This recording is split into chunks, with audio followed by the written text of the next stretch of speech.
When I first started writing music based on the literature of J.R.R. Tolkien many years ago, I felt almost like I was walking on sacred ground, because he had such an idealized view of music. So I wanted to understand, how does he envision the power and role of music in his world, right?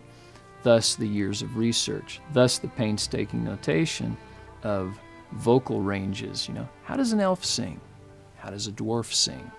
What kind of instruments do hobbits play, right? Things like this. You pull that out of the literature. So with this understanding of how he envisioned music in his world, then I feel like I'm in a better position to be able to do justice to that, to create music that is authentic.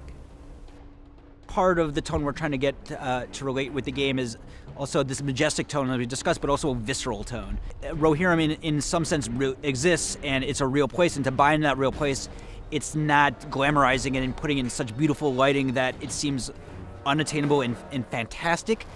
It has to seem authentic and real and organic.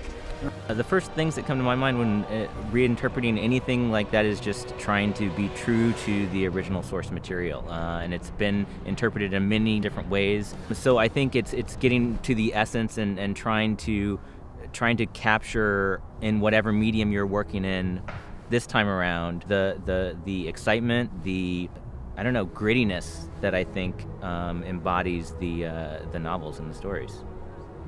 I think the fans have some fairly strong expectations when it comes to Rohan. I mean, Rohan is one of the strongest elements in the books, in my opinion, as far as stirring the emotions of the readers, captivating them, and creating a mental image of what people expect. So it's a fairly daunting task to try to meet those expectations.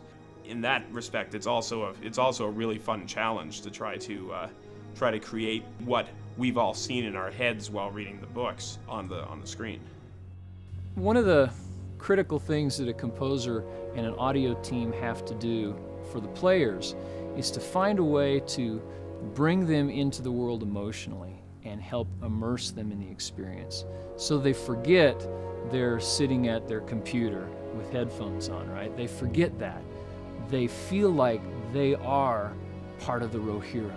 They feel like they are wandering around in the Intwash Vale, They feel like they're in that place having that experience.